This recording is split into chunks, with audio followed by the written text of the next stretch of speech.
Hello, everyone. Thank you all so much for being here today. It's wicked to see you here already. And like in the chat, you have gone crazy already. So it's so lovely to have you here. And we are just about to tick over the 1,000 people here, Mark, which is insane. So thank you all so much for being here today.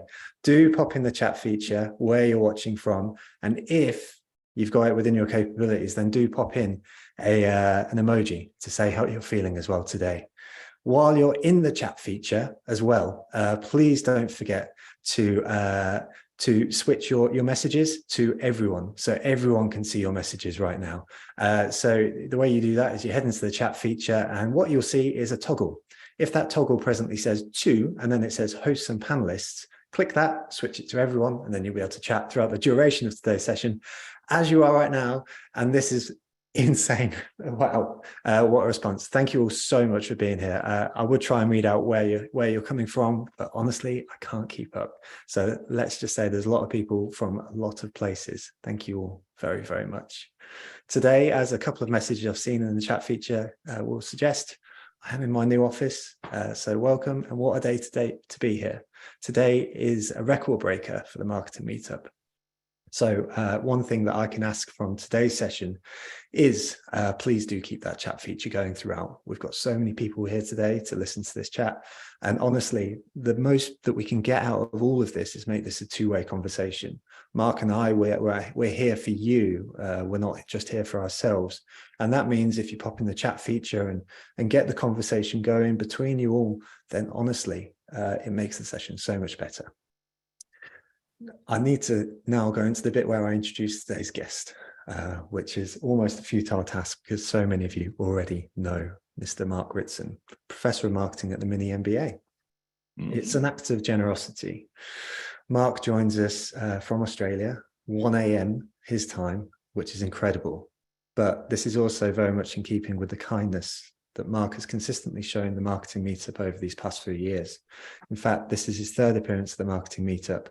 And yeah, it's really, really appreciated. Today is cool because while Mark needs no introduction, I've seen plenty of folks, even in my interactions with theories such as long and short of it, sophisticated mass marketing, market research, and more, go, yeah, you know, those theories sound great, but what about my small business? Well, today is the opportunity to inspect that, take a look at small businesses and say, well, you know, how do we approach these things as marketers? And I don't think there's anyone better qualified than the man we have with us today. Today will be a presentation, and then we'll have time for question and answers. So if you have any questions, do pop them in the Q&A feature, which is found in the toolbar down below. You'll find it, it says Q&A, click that and pop your questions in. If you see any questions that you like, give them a thumbs up. That means that we'll prioritize them in the Q&A section after the presentation. I have a suspicion there may be quite a lot. Before I get into introducing and thanking the sponsors for today's event, we also have decided to do something a little bit different this week, which is to buy a seat for Mark's Mini MBA and then offer it up to the community in the next cohort. And all you need to do to be in a chance for it is to do a LinkedIn post. So if today, after today's session, I want you to do three things, if possible. The first is you post on LinkedIn with your biggest takeaway from today's session. Second, you have to tag the marketing meetup in so we can actually find your post. And then the third thing I'd love you to do is say thank you to one of our sponsors. And this may appear trite on a surface level, but actually for those of you who haven't interacted with the marketing meetup, then you'll know that the sponsors of the marketing meetup are as much of a part of the community as the rest of us. They've taken the time, they support us, and they enable us to bring these sessions to you for free. So with that said, you'll get a list of our sponsors after today's event. You've had one before as well. And I'd like you to tag in at least one of those, thanking them for today's session. So three things: a post with your biggest takeaway, tag in the marketing meetup, thank one of our sponsors, and you could be in a chance of winning a seat for the Mini MBA.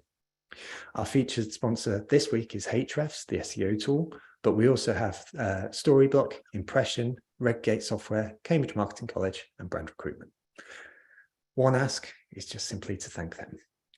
With all that said, that's my introduction done. I can now get out of the way and hand over to the very wonderful Mark Ritson. Thank you for taking the time, mate. Hello, Joe. Hello, everyone. How are we? Greetings from Wednesday. It's Wednesday here for me and the Aussies who are watching. The good news is we're still here. So hello from tomorrow. Yeah, it's delightful to be back one more time. And what Joe and I thought we'd do is, as Joe mentioned, that we had a number of topics we could talk about. And Joe suggested, I think quite correctly, let's talk about smaller businesses because they do tend to get ignored a little bit. And so I'm going to talk for about 20 odd minutes about what smaller businesses can do with respect to marketing, because we often forget about them and they aren't quite the same. And then we'll open it up for general questions on anything, okay? So I'm going to shrink myself down to an appropriate size and talk a little bit about why small is cool. And I want to start by pointing out, kind of unfortunately, that for those of you that work in smaller businesses, it's not actually that cool. You know, I grew up on that diet of American stuff that, you know, someone will always raise their hand, as Joe says, and say in any session, you know, your talk is very interesting, but all your examples are from big companies. I work for a small company. None of this applies to me. And I sort of used to get annoyed with them and go, well, yeah, but you're not really that important and you're probably the same. And in the end, I realized that, yeah, there are some differences out there. But I think you have to start, first of all, with a realization, an unfortunate one, that there is this portrayal that, you know, small brands are in some ways advantaged over big brands. You know, they have agility and ninja-like capabilities. And of course, the reality is none of that's really true. There are a couple of side advantages of being small, but for the most part, being small means you're probably going to get fucked by the big brands. And I think that's, I don't want to depress anyone, but that's the hard reality of it. It's not cool or ninja-like to be small. You're going to get, fucked. Let me explain a couple of the many different ways that small brands get fucked by bigger brands. This is Paul Dyson, who is very, very, very smart. He's a statistician, a marketing statistician, who for many years ran data to decisions. And he's done many interesting things, but one of the things I think he's most famous for a couple of times now is he looked at, with a really, really complex analytical model that I definitely don't understand, what are the drivers of advertising profitability? So what makes your advertising generate money for you? And he sort of compiled a very nice top 10 list. And it isn't one of those where, it's sort of an arbitrary list. It's a list with different degrees of impact. And, you can look at the list later on if you want. For me, I think it's a fascinating list. But the point is, look at what's at the top there, right? The number one driver of whether your advertising will be successful and make you money hasn't got anything to do with the advertising itself, the media or the creative. It's just whether or not your brand is already big. Again, that's not budget. I'm not saying that a bigger budget isn't a good thing, but that's not what Dyson's talking about here. He's saying if you're already a big player in the market, then your profit multiplier, as you can see here, is, it's a well, I'm pointing the wrong direction, is a whacking 16 times multiplier, which is, literally 16 times as important as laydown. So you get some idea here of how much you're going to get fucked just by being small with advertising. Here's Byron Sharp. He's also a very smart marketing thinker, and he's going to point to a completely different way that you're fucked if you're a small brand. So many of you know about the double jeopardy law, Durgelet models. But what that basically means is you get fucked in both directions. So here's a simple example of how double jeopardy works. Someone pulled out an academic study of plane production, so companies that make aeroplanes. And you'll see here's Boeing with a market share of about 46% of the market and a penetration of people that buy planes of 86%. obviously doing a lot better than Embraer, who make those smaller planes with a 4% share and a 16% penetration. So obviously, small brands get fucked because they have much smaller market shares. But remember, it's double jeopardy. So smaller brands aren't just fucked because they have smaller market share. They're also smaller because from each of the clients, they receive less loyalty, less orders in this case. So Boeing don't just have a 46% market share. The average number of purchases per customer for Boeing, as you see here, is 100. And the average for Embraer is 37. So again, you lose on market share, you lose on loyalty and penetration as well. You get fucked by ESOV. So many of you will know excess share of voice. It's one of our most important models. And it lays out that all-important relationship, the equilibrium between share of market and share of voice, which is scarily connected, as you see here with that blue line. But that's not what the equilibrium looks like when you actually gather the data from a market. It normally looks more like this. There's a curve in the equilibrium when you actually study the data. And the curve is there, no surprise, because small brands get fucked compared to big brands in ESOV. So here's some nice data from Nielsen showing that if a brand, the blue box there, has a market share of greater than 10%, it can expect to grow about 0.4% on average in a typical year. But if it has excess share of voice of more than 10%, if it has that, more share of voice than share of market, you can see here the green bar, it's going to grow by a percentage point. Now that's a big brand with more than 10%.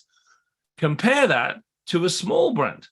Yeah, it's exactly the same law, excess share of voice of less than 10%. And you begin to see again there that small brands just don't have it as good. So to put that in context, if we took the CMO Club, which is this giant club run by Salesforce, I'm making this up, but they probably have about a 10% share of marketing get-togethers. And I'll bet you they don't have to spend 10% of the total share of voice of that category, because big brands, actually, as you can see here, spend a little bit less than their share of market in terms of share of voice, and they still maintain their share. But here's Joe, through no fault of his own, getting fucked here with the marketing meetup. Let's say they have a global share of the market of 2%. Now, look at where that brown line is. Look what he's got to do, right? In order to maintain that share of market, he's got to do a 4% share of voice. You see, the CMO Club gets an 11% share of market from a 9% share of voice. The marketing meetup gets a 2% share of market from a 4% share of voice. It's completely unfair. But again, it's evidence of why small brands are fucked over and over again, simply by the fact that they're small. So I'm going to try and be positive and uplifting and shit. But first, I just want everyone to be aware of just how fucked you are when you're small and what's against you. And the story I have to tell you before we talk about all these optimistic ninja strategies is that most brands have two options. They either stay small or they go out of business, because it's not fair. And I have to point that out. Anyway, that's not why I'm here, right? I mean, I'm not here to say you're fucked and you're going to go out of business. The point is, what do you do given those odds? And I wanted to take you through 10 different little things that maybe can help smaller brands get bigger and avoid the fucking that we've just talked about. So number one, constant market orientation. So this is something that I think small brands can do better than big brands. But there's a danger here. So the real danger is there's this sort of crazy lunatic founder prototype. He or she hangs out in their, this is actually Rick Moranis, but that's a different story. But they hang out in their garage inventing shit. They come up with some amazing invention and it changes the market forever and they make $1 bazillion, right? That's kind of the myth that we talk about. But there's a real danger that ends up with people smoking their own crack, right? Metaphorically speaking, in that you end up when you lock yourself away working on a prototype, working on some magical piece of software, you end up, frankly, starting to get too close to the product and believing this thing is more magical than it really is. If you've ever read any Kotler, our kind of 20th century champion of marketing, Phil Kotler talks about finding an unserved or underserved market and then creating a product to serve it. But I really don't think that's what small businesses should do. Instead, I would portray it more as being a circular, continual movement. What I mean by that is you might have a great idea as a small business. The sooner and the more often, though, you can turn the circle from having an idea to talking to potential customers, to bringing those customers into the process, refining your idea, prototyping your idea, testing your idea, lead user inputs into your idea, turning the circle between you as a small entrepreneurial business and the market. So it almost becomes blurry. I think that's one of the things smaller businesses can do that bigger businesses struggle to do. Constantly turning the wheel. Number two, reversing the marketing process. This is more major, but I think there's a strong case for this. So if you work for a big business and you're well trained in marketing, you know how the process works. We have market orientation, so we go out and gather market research. We use that market research, especially the quantitative bit, to produce a segmentation of the market. From the segmentation of the market, we pick our target segments, we do our positioning, we develop our objectives, and then off we go to tactical land to launch the product, the price, the distribution, and we make a wonderful success. This is great, but the problem that so many small businesses encounter is they simply don't have enough money or time for quantitative research. So there is an alternative model that I recommend for smaller businesses. As we've already seen, you want to be market-oriented. You want to constantly turn the wheel. But stage two of the marketing process can be a broader third-party built market segmentation model. I'm talking about quite a generic model using basic data, meaningful, actionable grid stuff, but creating essentially a map of the market without much detail, but at least with market sizing and some indicative idea of who does what. Now, if we can create that, we can size it and we can do some targeting. Where are you going to focus, at least initially, your efforts? Once you've done targeting, then we're going to do research. So rather than doing research early on to build the map of the market, we're actually going to do what I would say is targeted ethnography, which sounds fancier than it is, which is you've picked a target customer. Now go and find 8, 9, 10 of them and spend some time with them to understand what's going on, having already decided that's where you're going to play. When you do that, you can basically answer the questions of positioning, objectives, and what tactics would or wouldn't work as you spend time with those customers. So although I hate to mess around with the green model because it's the right way to do marketing, for smaller businesses, I do think there's a case for essentially taking out research and dropping it in later on. Number three, back to the point of research, don't sweat the quant numbers too much. So in most bigger businesses, we use the qual and the quant to build our market picture, right? We're trained in both.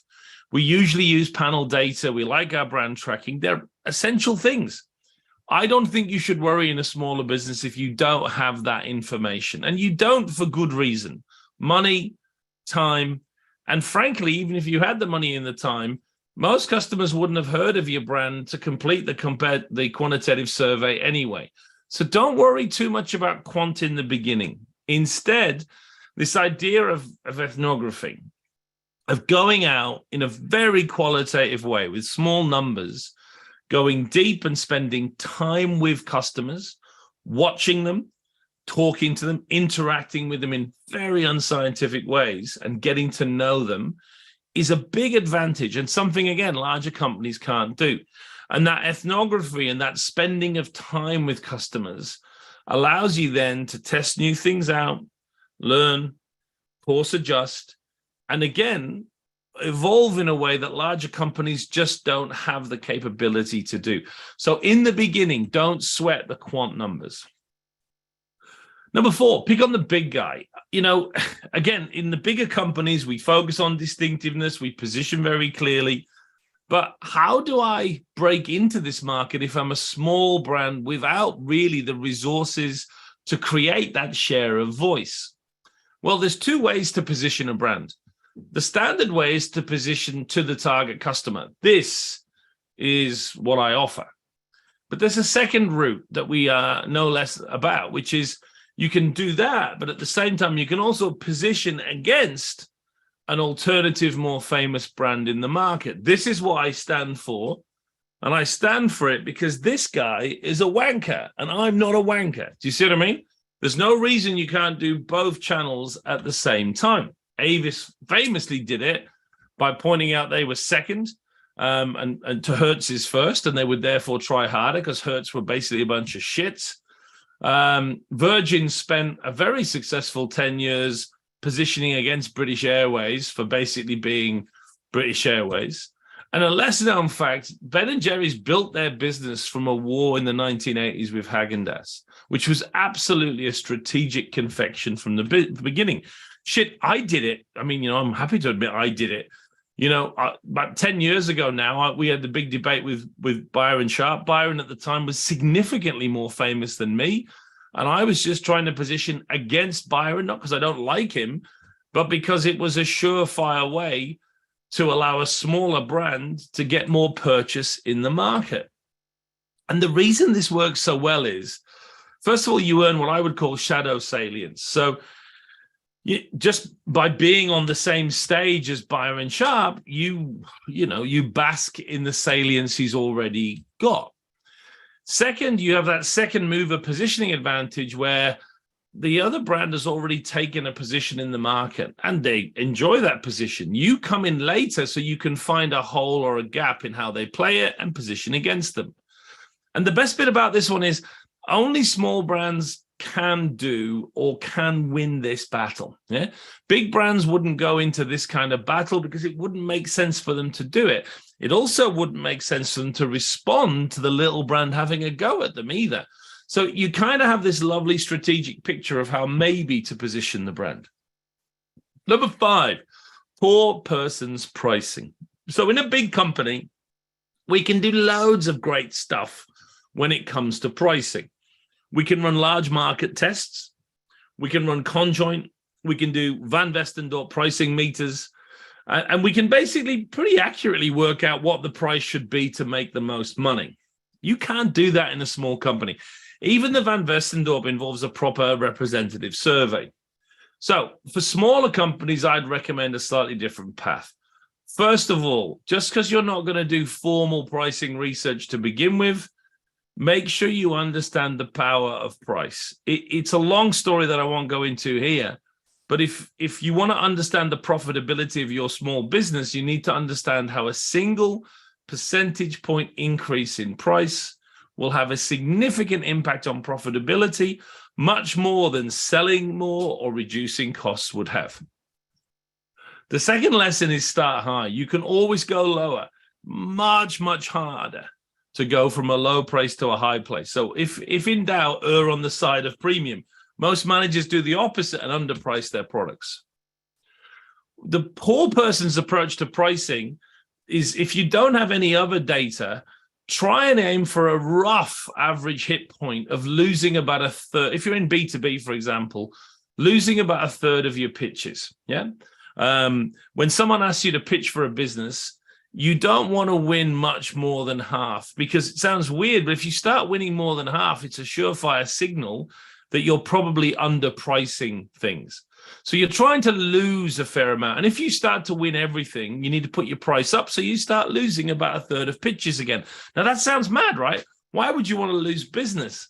Well, over time, if you build your brand properly and your product improves, you'll be making far more profit from far less production, from far less customers, and going on a much better journey because you've understood proper pricing dynamics. Remember to frame the price. Whatever the price you have, remember that the way we present a price is inevitably going to be more important than the price itself. Loads of people always ask me, why did you call it the Mini MBA? Like Germans, I've got lots of Germans on the course. They hate the word mini, right? They just, for some reason, Germans makes them want to vomit that they're doing a course called the Mini MBA, you know? And the point is, it's framing, right? We're framing a £2,000 course against a £100,000 course. Now, they're not quite the same thing, but I know enough about pricing from the beginning to know that's how we wanted to present things. And most importantly, remember, never, ever discount, ever. Yeah. Again, for a multitude of different reasons we won't go into here, but I really am convinced that the reason we see so many stupid business-killing discounts is that too many marketers think if they run a 30% promotion, they're going to lose 30% of their profits. That's not how this works. I find it very hard to believe anyone can be profitable at 30% off ever. So be careful with promotions. They start you on a slippery slope that's very difficult to fix. Our next challenge, have a strategy first. So again, there's a tendency in small businesses, particularly in marketing, to spend every day working very hard just fighting tactical fires. That's understandable, but if you don't give yourself time for strategy, you'll just keep fighting those fires forever and you'll never really get anywhere. So remember, strategy is best described as what we do not do. Challenge yourself to say, what are we not going to do that maybe everyone else does? Strategy is about making choices, selfish choices for your small business. And this, if there's one thing I wanted to communicate in this talk, it was that if you work for a small brand, strategy and the idea of choice and what you don't do is way more important than for a big business.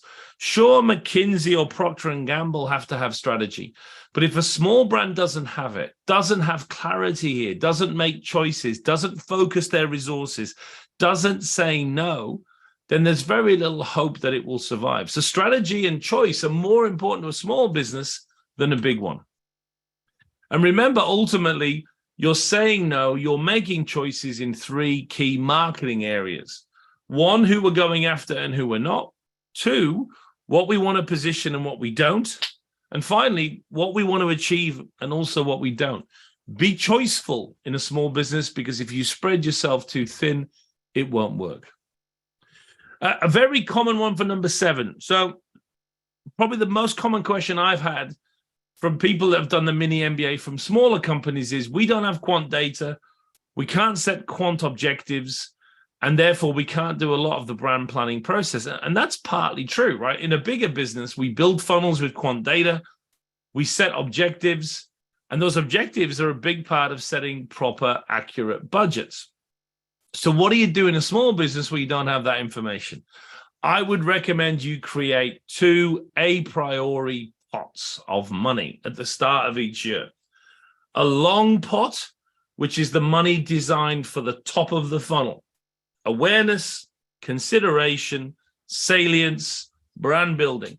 Remember, the long of it, the rough definition is you're not asking for anything specific. There's no particular response, right? This is a long-term thing you're trying to achieve. So a certain proportion of your marketing budget, don't have to have a specific objective, focused on top of funnel stuff.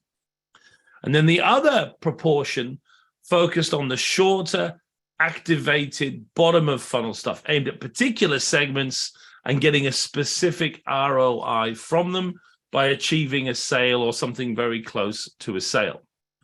And remember, again, a very common question, the long and the short of it, the great work of Field and Burnett talks about the 60-40 rule, which absolutely applies as an average, but it changes with context, with category, with all kinds of things. One of the things it changes with is the age of the business. So if you're a relatively young business, let's say launched in the last 2 years, the actual 60-40 proportion is more than reversed. So as you see here, it becomes 65% activation in years 1 and 2. That's the optimum split. And only 35% for longer-term brand building. So the answer to the question is, yeah, you do start out with a much greater focus on activation for reasons that are pretty obvious, right, given the early stage in the business. But interestingly, After that first year, you can see how the optimum budget split begins to move more towards brands. So you don't want to be hanging around too long. And the reality is small brands like big brands benefit from the advantages of brand building just as much. Number 8, a big one. You want a small branded house. So in the world of brand architecture, so brand architecture just means the arrangement of the brands within your company. There are 4 main positions in the famous brand relationship spectrum. On one end of the continuum, there's a branded house, famously IBM, everything is a single brand. On the other end of the continuum is a house of brand, LVMH, where there's 75 brands and the corporate brand is just a holding company. And then there's a whole bunch of intermediate positions in the middle. Most entrepreneurs lack discipline. Most small business marketing people like to make new stuff. And as a result, they make an elementary error of creating too many brands.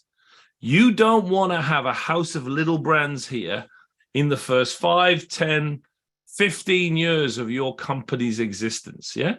You want as few brands, ideally just one brand, to focus all of your resources, time, effort, profitability, tracking, investments, etc. Yeah. So a single branded house. And I'll give you a story to explain why.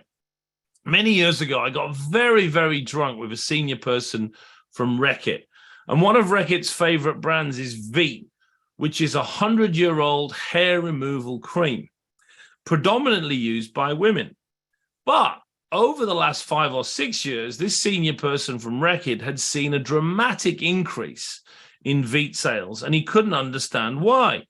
No new customers weren't getting hairier, there wasn't an increase in price. So why was more and more Veet being sold? And the answer was because men had changed the fashion of pubic hair.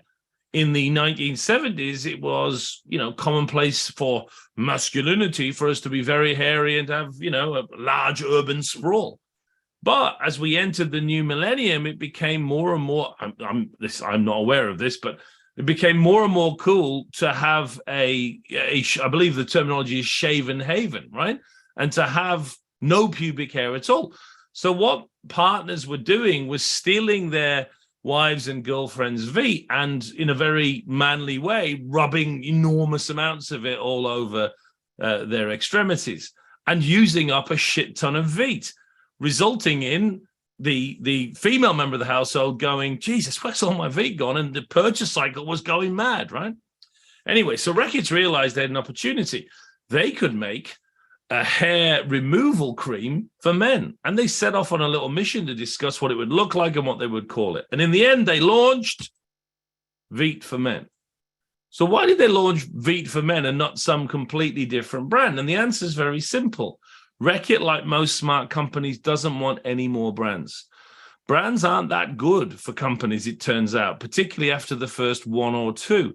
They cost you money. They spread resources. Now, this is Reckitt, a multi-billion-pound company. Yeah, don't be silly in a small company. Ideally, you want a branded house and as fewer products as possible to focus your efforts on. Number 9, let the brand move. So once a year, in a surprising bit of magnanimosity, if there is such a word, I do a bit of teaching for the Sephora Accelerate program, which is a wonderful program in America, trying to get women of color to become the founders of beauty products of the future. It's still in beauty, embarrassingly dominated by white men. And so Sephora, which is a wonderful company, invests a lot of resources in getting a new generation of founders for a new generation of beauty brands. And one of the things I work a lot with when we work with the Accelerate program with these wonderful founders is explaining to them that their brand and their vision, which so far has done maybe $100,000, $200,000 of sales, needs to be allowed to move around a bit because it isn't yet fully in the place that it's going to be.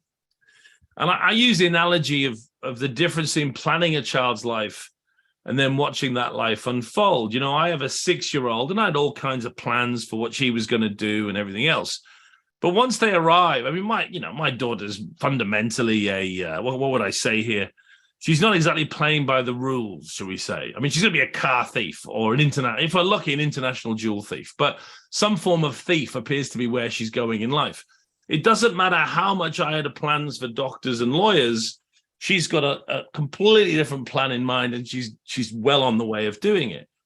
And that feeling of, hang on a minute, all these plans are it's moving this way and I can't stop it, is very much what it's like, I think, when you have a brand in the early stages. As it grows, let it find its place.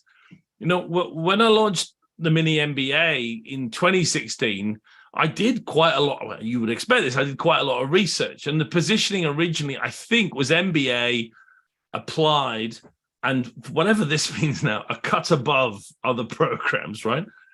What happened was that surprisingly wasn't too far off. If you look at where we are now, I think, permanently landed, the Mini MBA is an MBA level program. It's very applied and practical. But the thing that we've adopted from the market is convenience, which was never part of the vision to begin with.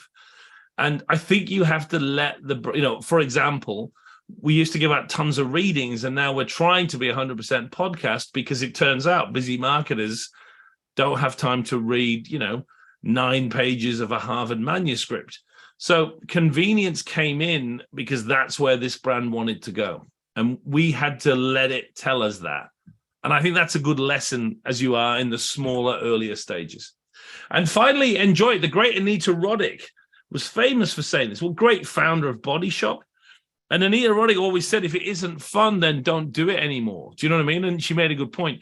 She also said something else very interesting. If you think you're too small to have an impact, try going to bed with a mosquito in the room, which I thought was a very uplifting idea for smaller brands.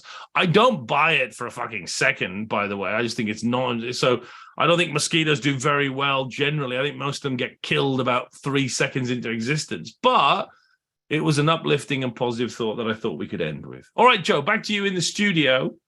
They were we will share the slides with the troops. They're the 10 things that I think smaller brands can and should do. Thank you very much, Mark. I think that is by a long, long way the most sweary presentation we've ever had. Very good. Absolutely fabulous. Very, very enjoyable. And thank you very, very much. I love the giving on one hand of the mosquito quote, and then the very, very quick taking away of I do not believe it for 1 second. So thank you. No. I don't want it to get to, Simon Sinek at any point. Do you know what I mean? I appreciate that. I appreciate that very much. Let's open up to questions. So, folks, there's 34 open questions in the Q&A right now. If you see 35, if you see a question that you like, give it a thumbs up. That will mean that we prioritize it in the Q&A. We're going to try and move this as well as we can through the Q&A. So the top one comes from Emily, actually. And Emily, it says, any tips for assessing brand awareness in a B2B world without spending money? So if we could broaden that out in the first instance, because there was actually a few questions in the Q&A about measuring brand awareness. And this feels relevant because, particularly in these smaller businesses, when we don't have the budgets to go hell for leather on stuff that we don't know we can measure. So how would you start measuring brand awareness?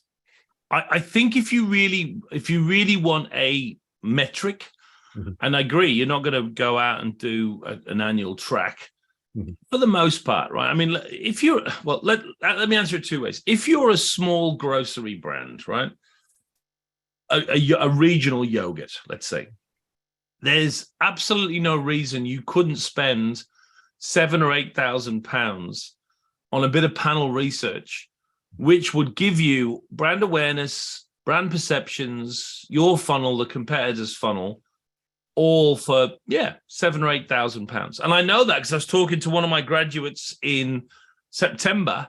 He works for a British curry producer, and he just spent, I think it was £8,000 to get all of that data. So the first thing is, if you're small but you're B2C, you don't have to go and use, one of the large players for $100,000 to get amazing data. If you know what you're doing, panel data changes everything. So you can get brand awareness and the rest of the funnel pretty quickly and pretty cheaply.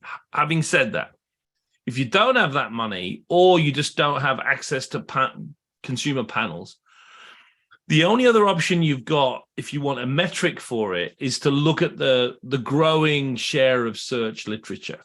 So share of search is a fascinating variable. And again, Les Binet's all over it, and so is James Hankins.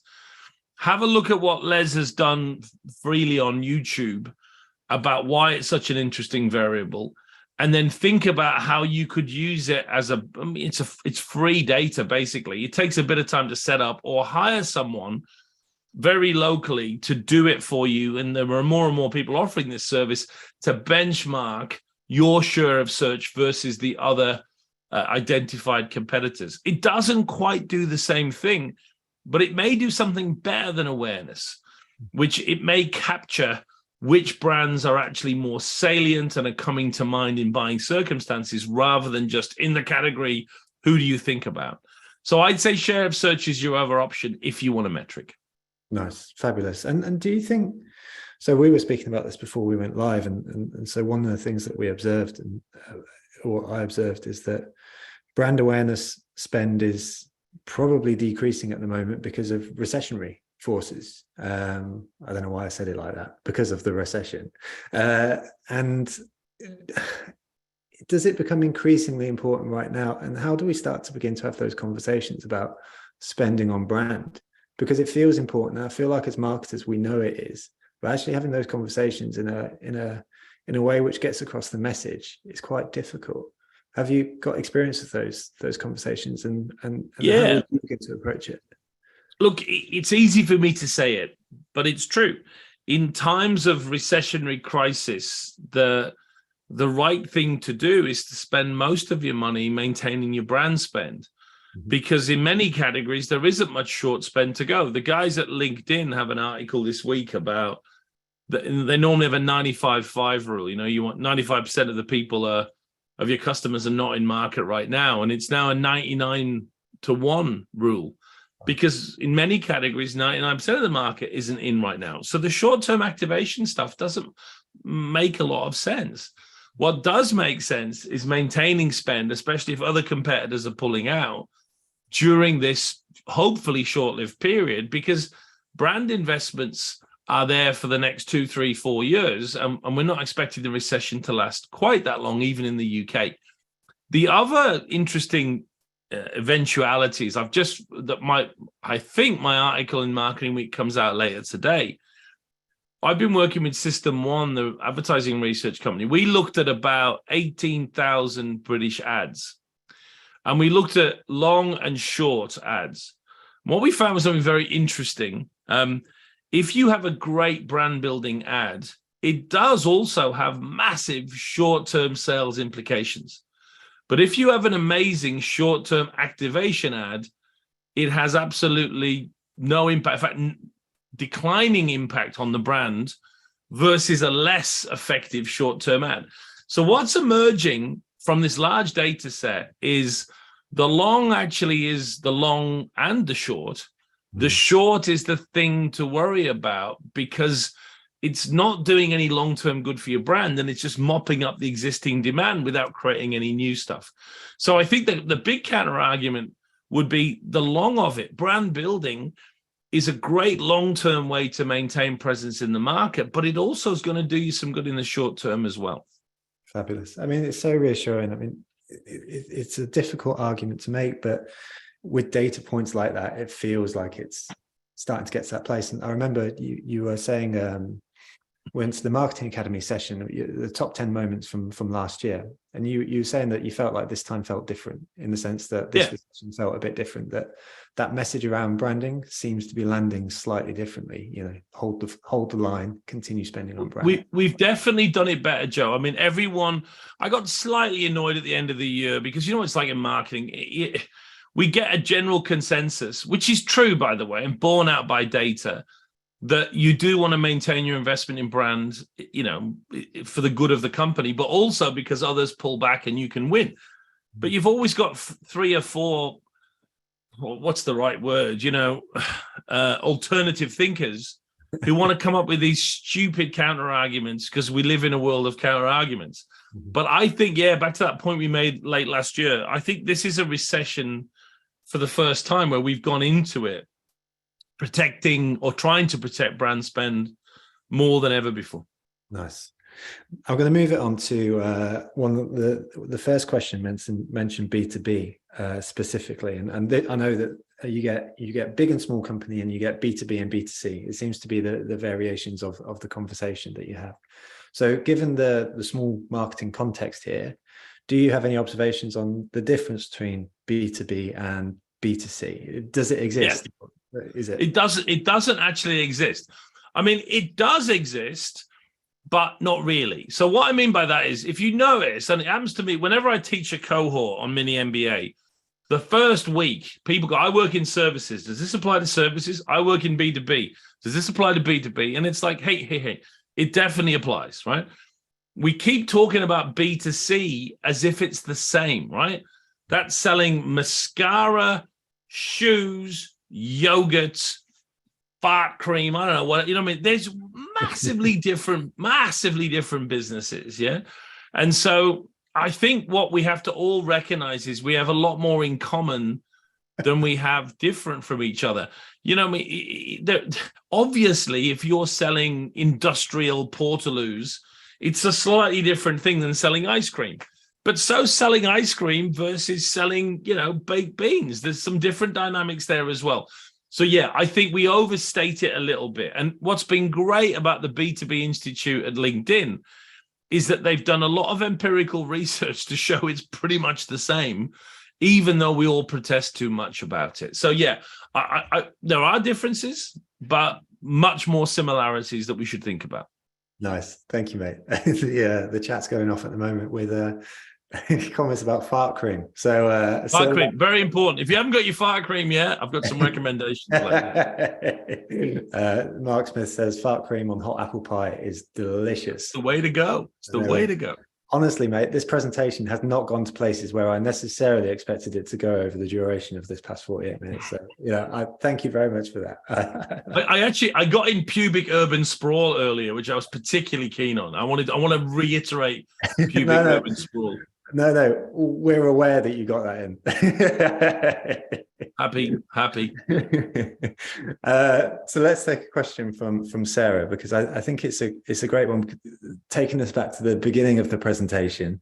And away from fart cream. And away from fart cream, we've got, a little bit of time. Why not focus on that more? So at the beginning of the presentation, we spent a little bit of time speaking about ethnographic research. And Sarah's asking, when you go in to do that ethnographic research or market research in particular, what are the types of questions that you're asking? So, ethnographic is about observing in the first and foremost, right? Yeah. Well, it's about observing and interacting. It's about as far from doing a survey as you can get, right? So the key to corporate ethnographic research on customers is just to get amongst it, get a backstage pass. And don't have any prepared questions, because they kind of defeat the object. The key is to go in there, pretend to be an idiot, which is easier for some of us than others, and ask the customer that you're with to help explain what the hell's going on. And eventually they do. And so all you're doing is going, what's going on here? I don't get this, right? They're the questions, right? Oh, you mean this? And it becomes an interaction. I've done it throughout my career. All over the place. We do it. We had a big problem famously in Japan many years ago with a medical device. And we'd done all this quantitative research. It was like, it doesn't make any sense. We just went to people's homes who were using the device. And it took us literally a morning to go, oh, right, that's it then. We'll go, that's fine. You know what I mean? The ethnography is an unfortunate word for it, because it makes it sound all fancy and clever, right? Ethnography should really be like, if we were German, we'd just create one of those wonderful German words where we just crunch it all together. And it would just be, get your ass out of the market and go and talk to some fucking customers, right? That would be the name of it in a German hyphenated way, right? Because that's all ethnography is. You're not going to learn about customers sitting in that seat in the middle of head office looking at your computer screen. Get your ass into the market. It's confronting because you're like, oh my God, what's going to happen? And for a large amount of time, nothing happens. But eventually you come out understanding everything, right? I mean, it started a long time ago, but A.G. Lafley, the double CEO of P&G, was the famed practitioner of it. Even when he was the CEO of P&G, he'd go into people's houses once a week. They knew he was coming. And he'd sit there with the family as they got ready for school and ask them questions about the different brands that P&G made. And like he said, people would say, you can't justify that now. You're the CEO of P&G. And he's like, it's more important now than ever before. Mm-hmm. My big boss at LVMH, Bernard Arnault, who's usually on Elon's bad days, the richest man in the world, spent every weekend in stores watching people buy his products. And then he'd go in and talk to them and the shop assistants about what was going on and what they thought and everything else, taking photos and sending them to the CEOs the next day. You cannot overstate the value of getting into the market. You know, there's a big debate. What's the best form of market research, the greatest source of insight? It's definitely ethnography, particularly in B2B, where you can get into the company and have them show you around, meet all the people, see what they do. It's a great opportunity. And all we're really saying with all these fancy words is, if you work in marketing, find some customers and hang out with them and get them to tell you what's going on. Nice. I love that. Thank you very much. That was concise and wonderful. There was Emily says in the chat, get your ass into the market. That's a good takeaway, to be honest. And I couldn't agree more. That's actually what ethnography means in Greek. Sort of. Sort of. I like it a lot. Cool. Let's go to Carl. We're kind of ping-ponging a little bit all over the place, but in a good and productive way. So thank you, Mark, for your answers so far. It's really useful. So we've got Carl who says, Mark, what tips do you have for pricing when you don't have big data to crunch? For example, when most of your work is custom. So I guess we can take those as two questions. Maybe the big data first. Go with I mean, it is a common situation, right? It's so important to get pricing right. The advantage of custom work is that you can do that losing a third of it when you make a proposal approach. I mean, I started life with my own business as a consultant when I was a professor at London Business School.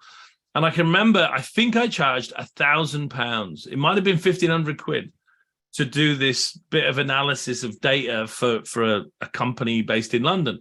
And before the day was out, having quoted for the work, the guy rang me back and gave me a second engagement. And I was like, oh, I got 2 jobs. And then, no, I'm not making this up. One of his mates who worked in the same company rang me up later that week and he booked me as well. And I'm like, whoa, I'm great at this, right? And only later I'm going, right, I'm a London Business School professor and I'm obviously about a 10th of what everyone else is, right? So the lesson is, if you do custom work, it runs against the grain, but keep ratcheting up the price that you propose. And if you aren't losing some of those clients, there's something wrong with your price. The McKinsey study from back in the great old days was, if a marketer gets the price wrong, 90% of the time, it's that they've underpriced the product, which is a much bigger problem than overpricing in many scenarios. So remember, you have that bias, that imbalance, that your pricing is probably too cheap.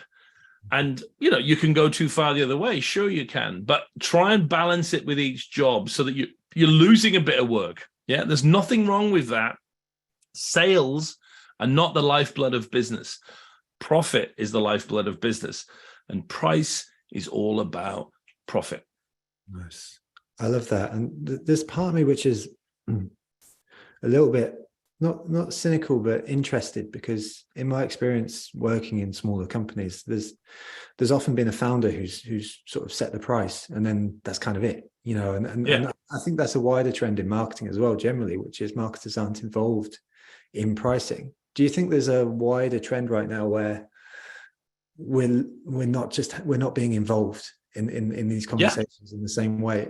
And for sure, important to reclaim that, or do we accept that marketing is changing? What do we do? Well, look, first of all, you're right, Joe. So there's some area, without being a fogey, there are some areas where marketing has gone backwards. And one of them is we've become, by and large, a communications group. I see it all the time. People, I did a lot of writing about the Burger King advertising and how shithouse it was. And I said, look, Burger King aren't as good at marketing as McDonald's. And someone would say, I don't think it's that. I think you'll find that they don't have as good a burger and their locations aren't as good. And I'm like, dude, that's marketing. It's just you don't know what you're talking about, right? There was this obsession with the ads. And that's come, to your point, Joe, at the expense of pricing. So, yeah, we are, for the most part, away from that. There are a few exceptions. Pret-a-manger is a great exception, but most companies now don't trust the marketers to do pricing, and for good reason. Most marketers haven't got a fucking clue how to set a price. So there's reasons on both sides. I don't worry too much about that. I don't find that to be a source of great concern. It just means the marketers that I and others train in pricing are worth much, much more than others. And the companies they work for do much, much better, which is all I'm interested in. I don't want to fix the whole of marketing. I don't want all of marketing to get good at pricing again, because that would remove the competitive advantage that I and the other good marketers have. Do you know what I mean? So, I'm not going to hide the information, but at the same time, it doesn't delight me that most marketers have lost all interest and ability in price. But it does create a really rather fantastic niche for marketers who actually can do marketing. Bang on. There's the question here related to the topic, and probably more specifically to the first question, which is from Amy, who's brilliant in herself. But Amy asks, on the pricing point on starting high rather than low,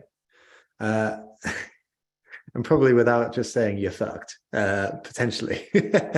How would you suggest going about it if you did start low and wanted to go high, because the service offering has improved?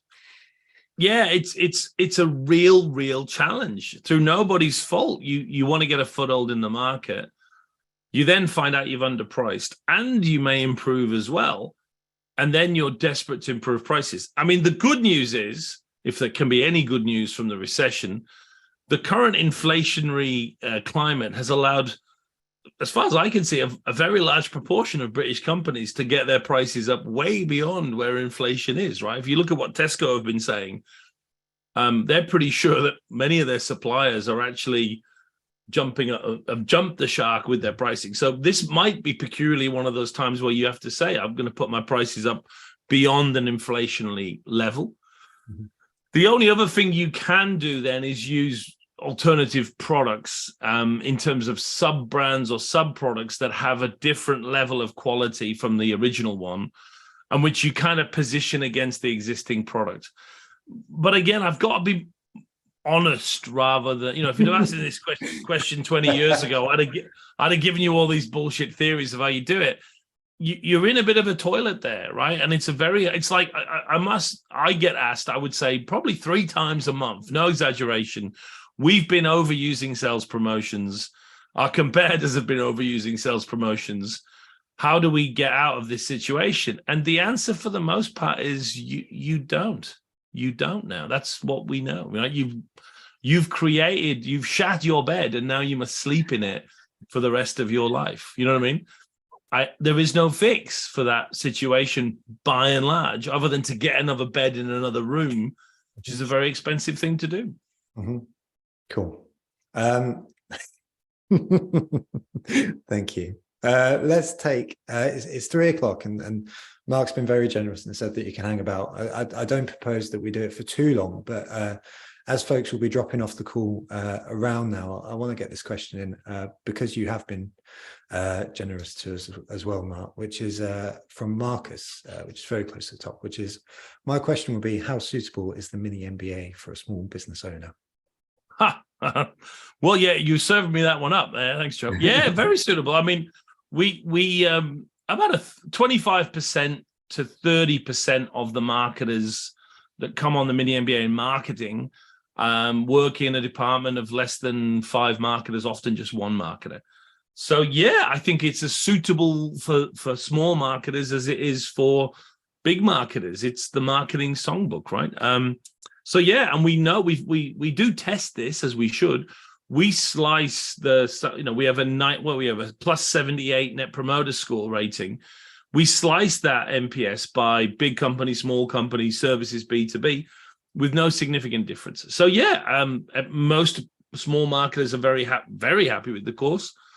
They always want more small marketing examples, but I've got Google, and Procter & Gamble on the course as well. So there's always a balance there, and in fact, I had a great smile in September at the feedback, because I've really pushed more B2B examples in, and I got a solid number of complaints from B2C marketers about having more B2C examples. So yeah, there's plenty. It would be great for small marketers, and there's plenty there. That's brilliant. I can speak for myself.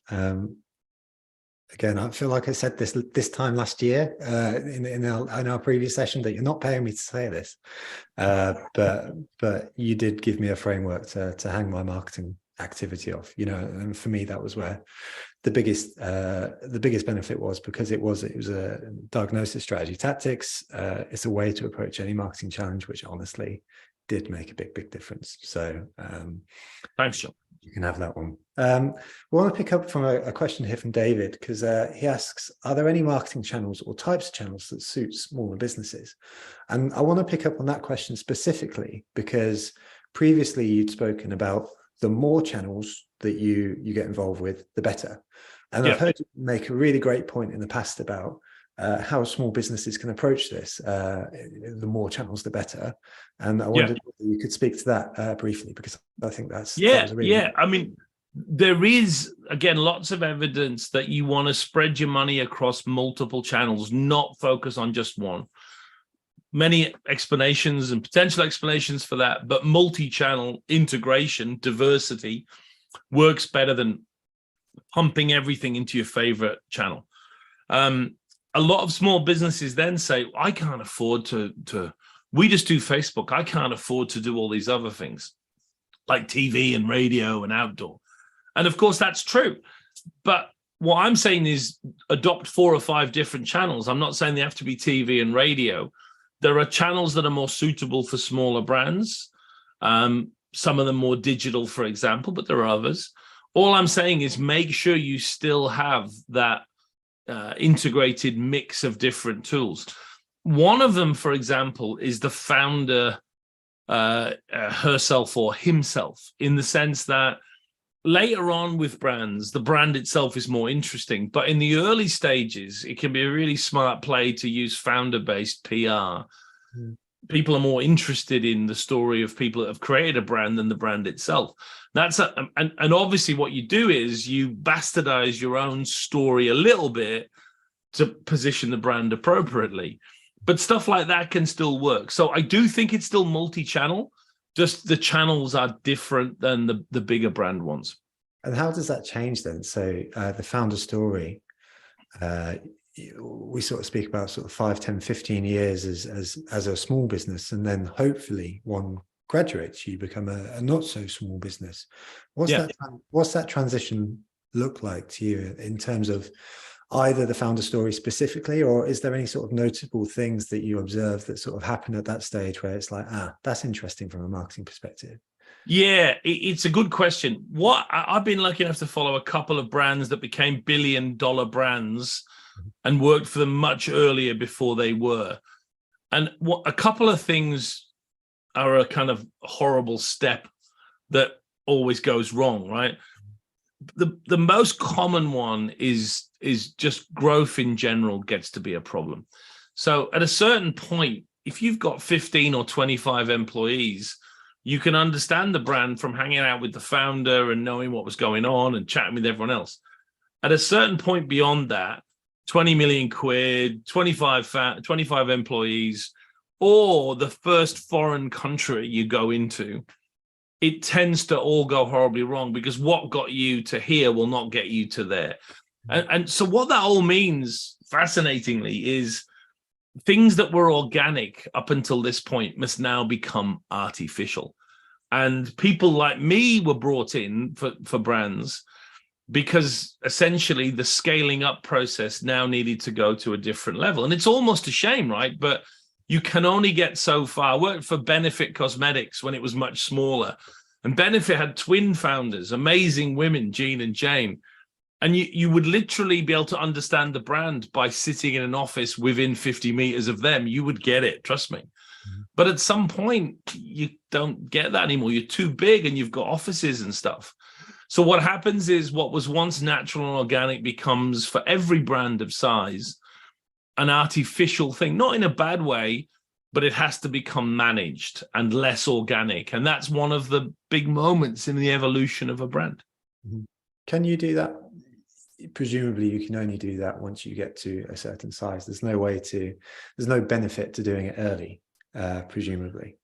There's not, but there's ways to game growth into it. The boys that set up not Nudie? What's your best-selling fruit smoothie in Innocent? Yeah, Innocent. The boys that set up Innocent were all management consultants from McKinsey. So they thought, well, that's probably not the greatest story. So they went to, I think it was a town fair, and said, should we give up our day jobs to launch this smoothie brand and have a try of it and throw it in the yes or the no box? And that was a brilliant way to kind of create a different sort of story that they could then sell later. You know, it's like Bezos buying a house with a garage to launch his business in. He didn't have a car. He just wanted to have a garage to say, I launched my business in a garage. He knew exactly what he was doing, right? So, yeah, there's ways to game it to some degree. So you sort of set it up in an organic way, but really you've got plans to grow from the beginning. But I tell you, unless you've done it once before, and very few people have, the bumbling organic stuff in the end becomes very important to the success of many brands. You know, I couldn't tell you how many times a silly mistake has become the genesis of the real story of the brands. Do you know what I mean? Like there's too much of that goes on that you'd want to reduce it too much. Yeah, no, you know, I agree. And, you know, we speak about the marketing meetup story all the time, because that's the most important thing that people go, aha, I get it. I'm curious because you've gone through the gears quickly with the Mini MBA as a business, you know, as a product and as a business. And I wondered whether you already had eyes on it being a medium, large business, or whether there's anything that sort of surprised you as you've been in that small business state, kind of reflected on it. We became more business to business than I thought, right? I did some pretty, what turned out to be accurate calculations of how many people that read Marketing Week we could convert to do the course. And that turned out to be pretty good. I mean, surprisingly good, really. But what I didn't factor in was corporate interest in putting their team. You know, we serve a lot of big companies now. That bit I just didn't expect for some reason. And I think that's probably the bit that it makes the business much less bumpy, right? Because you have 100 multinational clients, each giving you a certain number of marketers each year, which naturally turns over. So that became a wonderful part of the business, right? And that bit I just didn't even think about. That bit came out of the blue. The other bit that's really blown me away, though, you got to appreciate the humor of all of this, Joe, right? So my job at LVMH for many years, for many occasions, was go into one of their brands, work with the founders to sort things out, and then, you know, leave it. And I did that a lot with a lot of famous founders for a lot of famous brands. I never, ever thought I'd end up being the difficult, you know, unusual founder at the center of it when I'd spent so many years servicing those people. That's the great irony of it all. I never saw any of that coming. Nice. I love that. Thank you very much for sharing that. It's great to get that personal experience. I love that beyond the theories and even the practice which you shared today. I think it's fascinating, the journey that you've been on. I'm appreciative that it's now 2:10 where you are, and you've mentioned an early start as well before we got going. So like I think it's in the interest of kindness, then like we should say thank you very much, mate. Thank you for taking the time. My pleasure. A great way to start the session with the message, but also some super practical takeaways. everyone watching in today, you have the opportunity to get a placement on the Mini MBA. The instructions for that will be after. It will be in the follow-up email. So all I can say for the meantime is thank you, Mark, and thank you all so much for tuning in. It's been a fantastic session, unsurprisingly, and appreciate every one of you for taking the time in the chat feature as well. Honestly, it makes it so special. All that said, thank you, Mark. Thank you, everyone.